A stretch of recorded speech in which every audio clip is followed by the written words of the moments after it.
How can VGK keep the band together in the future? It is a formula that Bruce Cassidy is familiar with. We'll tell you all about it next, right here on this edition of Locked On Golden Knights.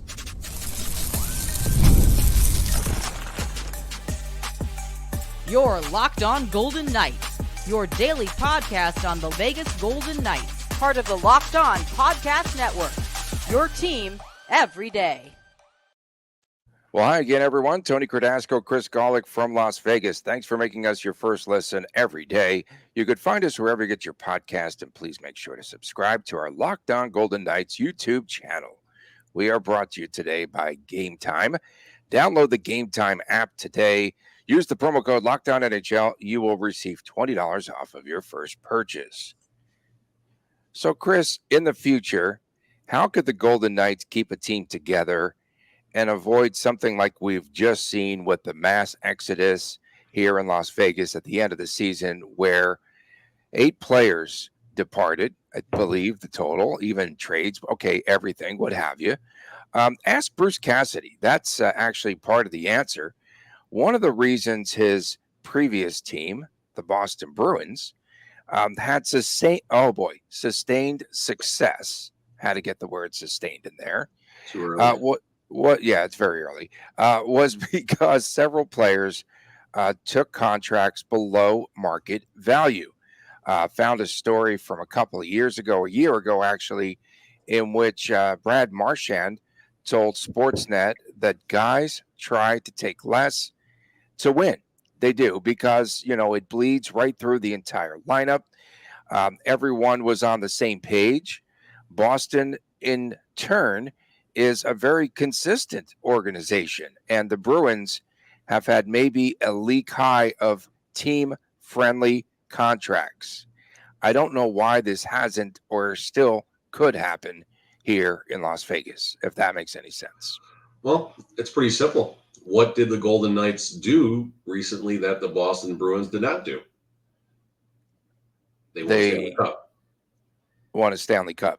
They won a Stanley Cup. So I know athletes are going to say they're still just as hungry after they win that Stanley Cup and they want to win it more. But, the reality is that Boston Bruins team, while Cassidy was there and now while Montgomery is there, has not won a Stanley Cup. And they believe in each other. There's been some changes, but they still believe in the group that they have there. And that's why you've seen that happening. If the Golden Knights didn't win the Cup 2 years ago now, would this last offseason have gone a little bit differently? Would someone like Chandler Stevenson have, been shopping for that $6 million AAV? Would someone like would Marchessault's perspective have been different? Michael Amadio, it goes all the way down throughout the lineup. You win a Stanley Cup, you get paid, you cash in. That's just the reality. And this offseason was a little bit different. This was the first big salary cap raise going back to obviously the COVID era and things like that. So there's a lot of things that happened that just made it tough for the Golden Knights to keep the band together. But going back to the original statement, I think the reason that Boston is doing this is because it's a lot of the same guys. That core has been, even to this day, going back to the Cassidy days, that core is still somewhat largely intact, and they're hungry. They're still trying, a lot of them trying to get their first Stanley Cup in Vegas. Yeah. They all got their first Stanley Cup. And with Jonathan Marchessault, I guess his deal on the table that he wanted was team-friendly, though. That was a team-friendly effort, I think, by him and Mr. Brisson. So it's pretty interesting there. And, the Bruins have missed the playoffs just 4 times during the salary cap era. So sooner or later, you would think that they perhaps can break through. But do you want that consistency? I think that's what fans would like. And they did once, 2012, when they won their cup, 2011, whenever they beat Vancouver in 7. But yeah. Yeah, when they beat Vancouver in 7, correct. And so no, but that's interesting. And if you're looking for sustained success here in Las Vegas, I think that they need to come up with some sort of a commitment on the other side from the players and from the team. I think, it's more of a team effort that we're seeing perhaps in Boston, but who starts the ball rolling for the VGK? Could have been the Misfits, right? And they could have set the tone. I'm not No, trying to this play is devil's advocate here. I'm just trying to figure out. Again, this was the best team of all time here in Las Vegas this past season. no, And so, this how do you is keep the band together? it's an interesting discussion to be had. So I like the question of who can be the first one to set that trend. And let's just assume for a second nothing happens with Shea Theodore and Braden McNabb. There's a couple misfits right there who do have expiring contracts. Do I expect Shea Theodore to take a deal that's less than 5.2 million in Vegas? Definitely not. Especially after there's all these articles coming out where he's worth between $7 and $8 million. So does he maybe consider $6.5 million to stay in Vegas times six? I don't know.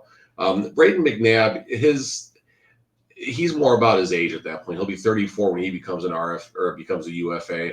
2.85 million. I think he probably gets around the same. Maybe he takes a tiny bit less just to stay in Vegas and to keep things going. As far as the big money players, where you're going to look at, someone maybe willing to consider taking less. Jack Eichel, I mean, $10 million AAV. He'll be 29 when his current deal ends, 20 and 26, 27. Does Jack Eichel push the envelope to become an $11.5 million player? Or does he, I mean, he'll still be worth every bit of what he is now then. Like, I don't think unless injuries or something weird happens, I don't see him going backwards much. I could see him getting a 4 to 6 year deal as a 29-year-old. Does he push? Let's just assume it's a 5 year deal. Is he pushing for 5 times 10? Is he pushing for 50? Or is he willing to go down to 8 million AAV to keep things in Vegas together? I think the other side of that coin is what are the Golden Knights? What's the Stanley Cup window going to look like then? At that point, we're talking about, a 34-year-old Mark Stone, a 33-year-old Tomas Hertl. William Karlsson at that point is 33. Barbashev is in his 30s. Nicholas Waz pushing 30. So that could also have something to do with it. Yeah, it's pretty interesting. Interesting topic. And I know that I had put it out there, like, why couldn't players take a reduction in pay? You love To that. try to, You just love that. well, That's your no, to favorite keep, thing. yeah, but to keep a player like Marchessault here, I mean, they do this in other sports, but according to the CBA, they cannot, right? Correct.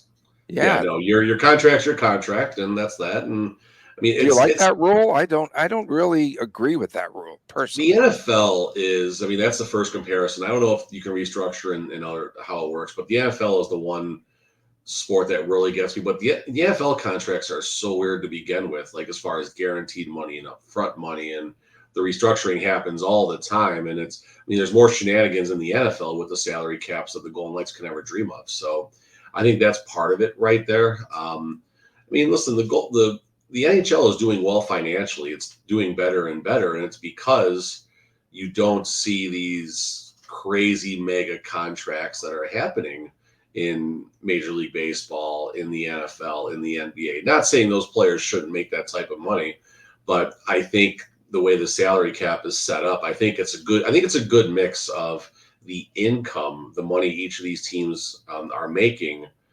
versus how the players are getting paid. Like obviously the NHL is not bringing in NBA money or Major League Baseball money or basketball money. So that's definitely going to have a big part to do with it as well. So I guess the next time that we see a mega contract, where's it going to be in the NHL? 12 to 15 million, do you think? With Yeah, salary cap being structured, Draisaitl, I believe, is starting his negotiations right now. We'll see what happens there. what do you think? McDavid, I think, is 2 years out.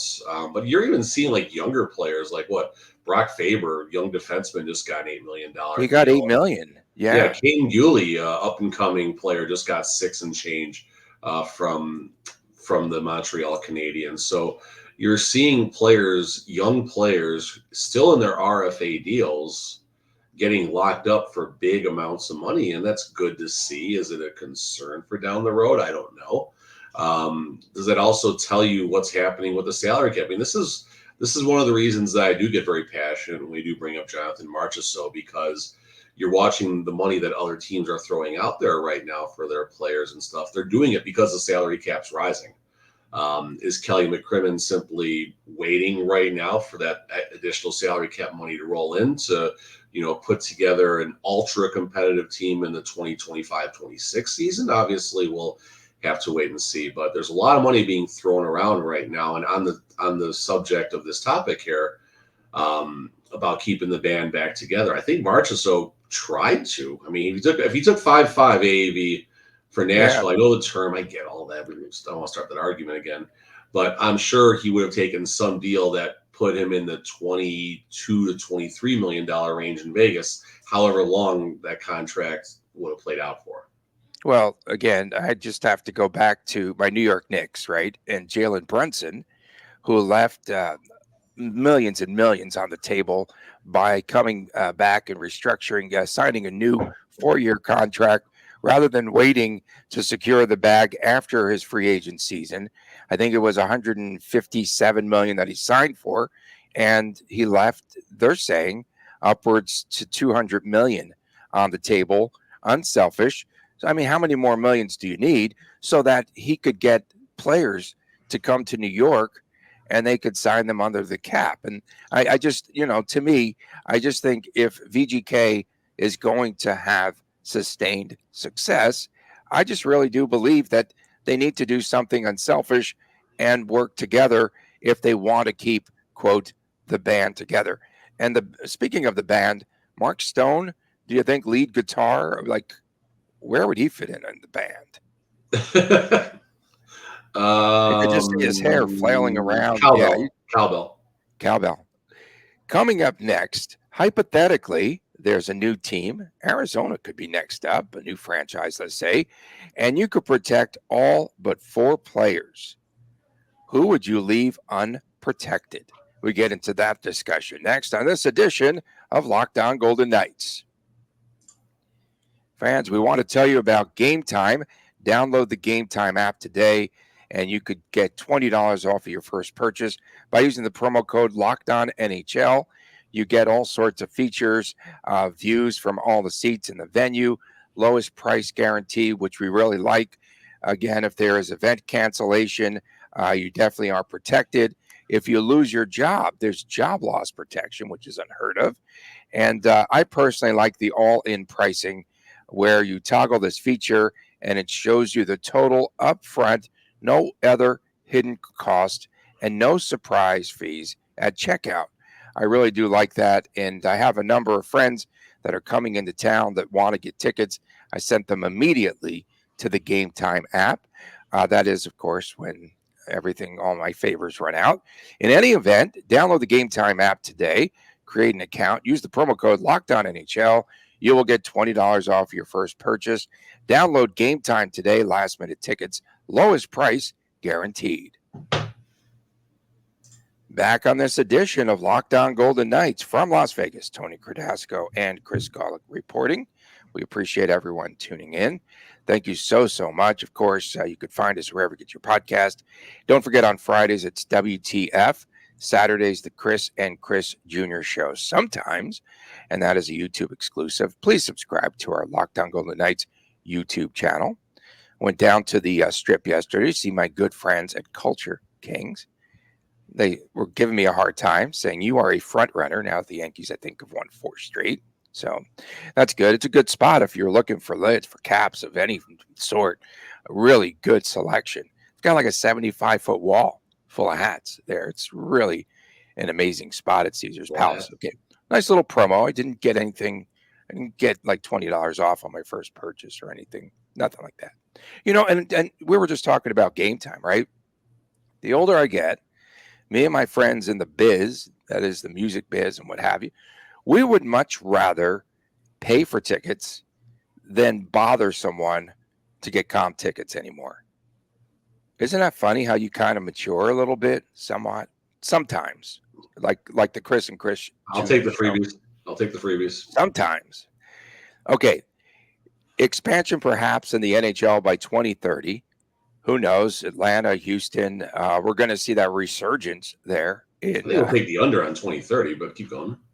In Arizona. Well, that's what they're targeting, I guess, right? Really? Hypothetically, there is a new NHL franchise that is coming into the league this upcoming season. And so we have an entry draft, and each team can protect all but 4 players. I like this, Mr. Golick. I like where you were going with this topic. Which 4 players would you leave unprotected? Go ahead, man, because you know where I'm going with this one. I'll start with highest to lowest contracts. Petrangelo, number 1. I don't think he would get picked up in an expansion draft because teams usually don't think like that. Or if they're going to take Petrangelo, they're going to negotiate a trade or something like that. But again, we're just assuming players unprotected. So top of the list, Petrangelo, find a way to shed that $8.8 million AAV off the books. Next up, Tomas Hertl. $6.7 million. That's a long contract. It's a long contract.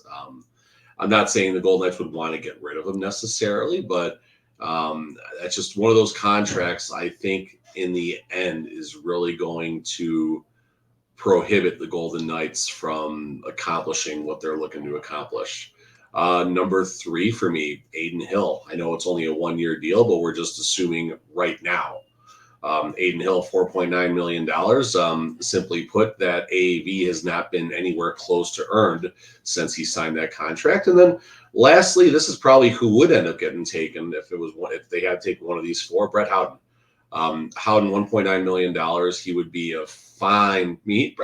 You need Brett Howden's on your roster. Like I know he's kind of boring, but you need Brett Howden's on your roster, and he would be the perfect expansion player find because he does have a fair amount of experience now. You can put him comfortably in the bottom 9 in your lineup as well.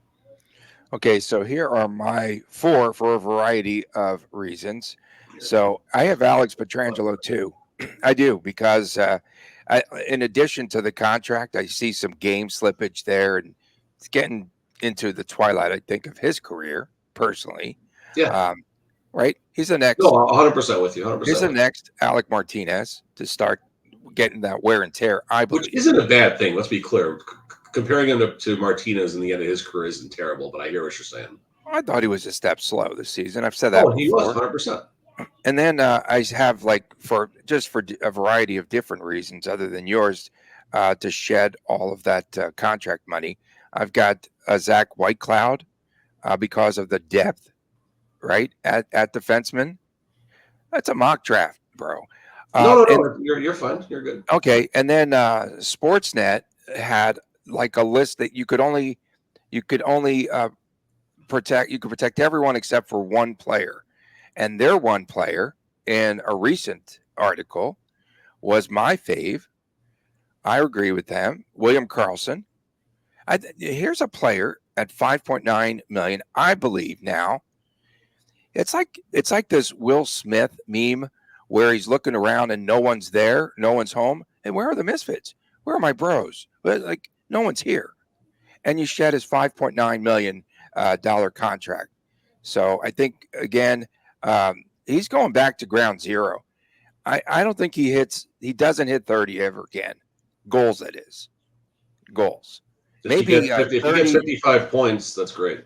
Maybe 30. Dog on William Karlsson, Chris. Vegas Bjorn. Maybe he has 30 ABBA songs in succession. That's about the only 30 he's going to get.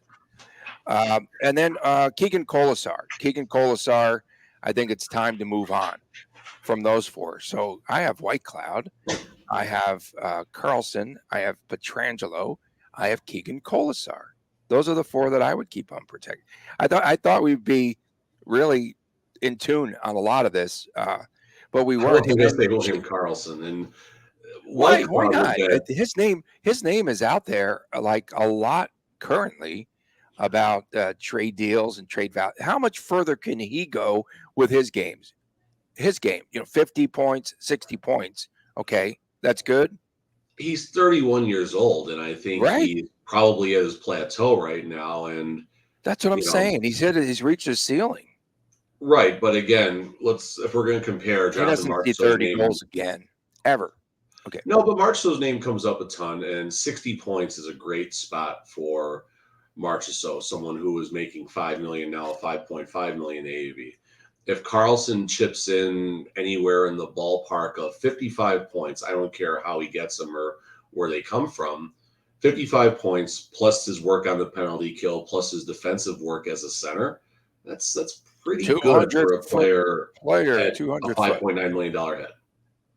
200-foot player. You left He that is a out. 200-foot player.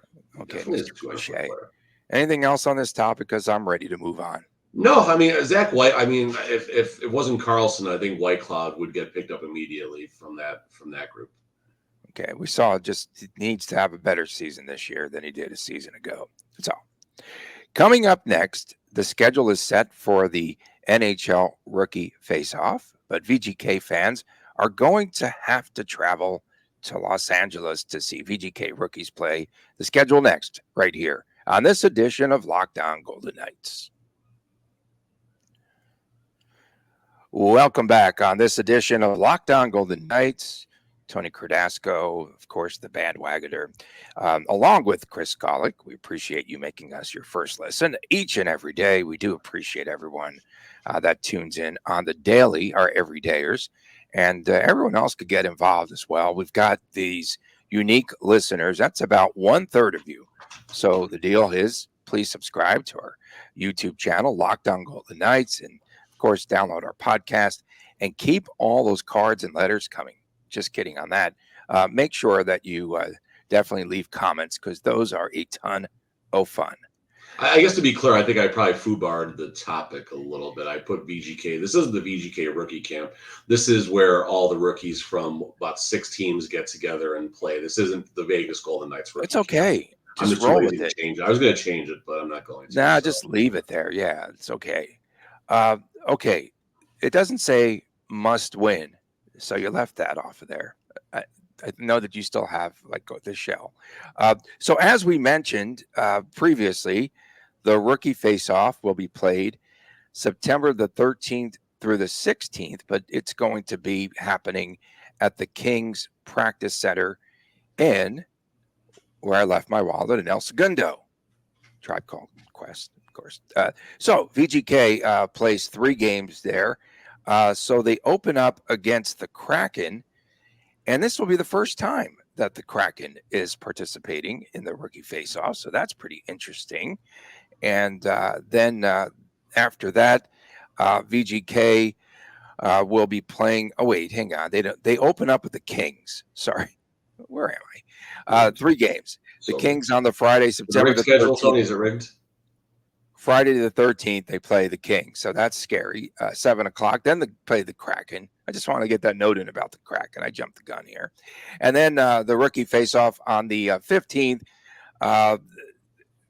Whatever. Okay.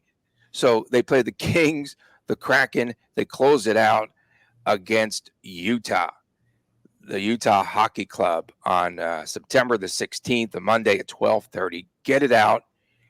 Do you think that VGK fans are going to make the trek to go watch the VGK rookies play? One, you mentioned Utah, monumental moment for them. I believe Utah in their rookie camp yesterday, their first drafted player hit the ice. So that was kind of a fun thing to watch on Twitter happen. The question was, will people from Vegas make the trip? And yeah, I highly recommend that up. I couldn't get it out of me this morning. Just like VGK rookie camp. It's a very unique experience. If it's the same way it was here at City National when it was here last year in Vegas, you can get extremely up close. Number one, all the games are free. At least they were in Vegas. I don't know how it's going to be out in LA. Hopefully they're all going to be free. And like when you walk out there, it's no different. Like hockey parents will understand this, right? When there's a hockey tournament, all the kids are out front of the arena playing soccer, being goofy, just kind of hanging out, doing, whatever it is that they do between games and practice sessions. It's the same thing for these rookie camps, right? There's 6 teams getting together, 5 teams, whatever the number is, all getting together. And there's probably a couple sheets of ice at this facility. So the players have time to kill. A lot of time you'll see them doing their stretches outside. They'll be playing soccer somewhere in the parking lot. And then the players and the prospects are just walking around, talking to people and stuff. And it's an incredibly unique opportunity just to get an experience you will not get with these players possibly ever again, unless they're on the Brennan Brisson route and they go through rookie camp a bunch of times. But all jokes aside, I do highly recommend making the trip. Obviously, see if the games are free and find out how it all works. But you really want to get an up-close opportunity to see these players in a much different environment than you'll ever get to see them. Make the trip. It's 100% worth it. Yeah, they might send you with the hockey news. I just have this feeling that they might want you down Maybe, there. yeah, in that would be rookies. pretty cool. I didn't think about that. That'd be, yeah, so far ahead. I'm trying to think of what I'm doing today for work instead of 2 months down the road. But yeah, Okay, so the Kings on Friday the 13th, then the Kraken, they'll play in the rookie faceoff on the Sunday the 16th at 1:30, and then VGK closes it out against Utah 12:30 Monday September the 16th. And yesterday, our good friend Shang Pang reported that Macklin Celebrini will be participating, and too bad not against the Golden Knights. I would have liked to have seen that as a preview for this upcoming season. I don't think he's going to. Well, maybe he'll play one game. They're going to be very careful. He'll have some sort of a pitch count. I think. I don't. You think he'll play all three? I think he'll play. I don't know if he'll play all three, but Bedard, I think, played all the games last time. I mean, I think it's, get out there. I mean, this is the time to see what they have right now, and as they make a decision, if Celebrini, I think Celebrini will be playing for the Sharks next year. I can't imagine a path where they would want him playing in any other league outside of the National Hockey League. It's not like he's going to be taking up a roster spot for someone else who could do better for them. I think it's really important that they do have Celebrini out there, and this will be the first look at the Sharks' future. And the Sharks, they've been a doormat really outside of the season when they eliminated the Golden Knights. The Sharks have been a doormat, and it's been basically a free 2 points every time, not just the Golden Knights play them, but basically the entire Pacific Division. And this is the start of change in San Jose, and it's exciting to see. You got Anaheim getting better, and obviously Seattle is looking to win right now. So the Pacific Division, it's starting to get a little more difficult, which we've highlighted in previous episodes as well. Yeah. So, do you think that the San Jose Sharks? Well, first, I think their first step is to be fun and entertaining because they're not Yes, entertaining, I right? love And then that. they I can start honestly to love win. that. Yeah. Do you think they'll be entertaining this season? I think I they'll get. think so. I Yeah, they'll mean, be more exciting. They'll have some good moments, I believe. you look at culture, and I guess, and I don't think the San Jose Sharks culture was bad by any means, but the first comparison that I'll draw locally is the Raiders when it was McDaniels and where it is now Oh, with Pierce. I mean, it is such an oh, incredibly, and I don't follow the Raiders. I don't follow much football at all outside of fantasy, but even I'm seeing just the difference in there. Just even yesterday in the sound bites that were coming out on Twitter and stuff. This is a team of mojo, and it's going to be fun and entertaining, and hopefully they do well on the field and win. But it'll be entertaining, if they don't. And the San Jose Sharks, I think you're starting to see that. You saw some clips come out from their development camp, and just players, being a little bit goofy and doing some fun things in the games and what have you. And so, yeah, I think it's going to be a lot more fun to watch the Sharks and stuff. And I was talking about the Celebrini effect for the San Jose Sharks players and other players' cards values, William Eklund and Borlo and such. Last season, the San Jose Sharks only had 5 national TV games. Now with Celebrini, that number is sure to skyrocket. The Blackhawks, for comparison, had 13 national TV games last year. So we'll start seeing a little more Sharks in the national stage, and that's a good thing. It's a good thing. Now, we just want to inform the listeners this is the time of the year where we're supposed to be down to just 3 shows per week starting August the 1st. And we're going to try to pump out a bunch of shows anyway. I would say at least 4 shows a week. I mean, it's not going to be that hard. Okay. No, there's so much content out there. And Maybe even 5 shows a week. Like, I see no reason to slow down. Depends, I guess, on our personal schedules. But yeah. yeah, if we did 3 shows a week, perhaps I would get the schedule for the rookie games there. Correct. We appreciate everyone tuning in. Thank you so much for doing so, especially our everydayers. Don't you got a cramp? Yeah, I'm like on my tippy toes down here because I'm never sure I need to pounce when you're going to say something, and I put my heel down and in your mouth. Right in the right calf. Where's your foot in your mouth? Oh, okay. Not yet. Not today. Apparently, it was yesterday. Not yet. No, yesterday. Okay. So WTF on Fridays. We definitely like everyone chiming in for that each week. We will be here on Friday. We'll tell you that. Of course, Saturdays, sometimes Chris and Chris Jr. show. Once I get back in full effect, Saturdays. The Saturday show? When's it going to come out? I don't know. Okay. It's something. It will come back. I love doing it with TFN. Chris. It's tough right now. Yeah, for sure. And yeah, I don't blame the guy. Oh, when do they go back to school? Is that Monday already? No, the following. Oh, Too early. I'm all about the kids here in Vegas, and they should go back to school after Labor Day. And if I had kids, I'd hold them out until then. I know that you can't. I'm very bad influence. Hold on for a new contract. For my man Chris Golick, Roster I'm vote. Tony Cardasco from Las Vegas. We'll see you again tomorrow right here on Locked On Golden Knights. And please take care.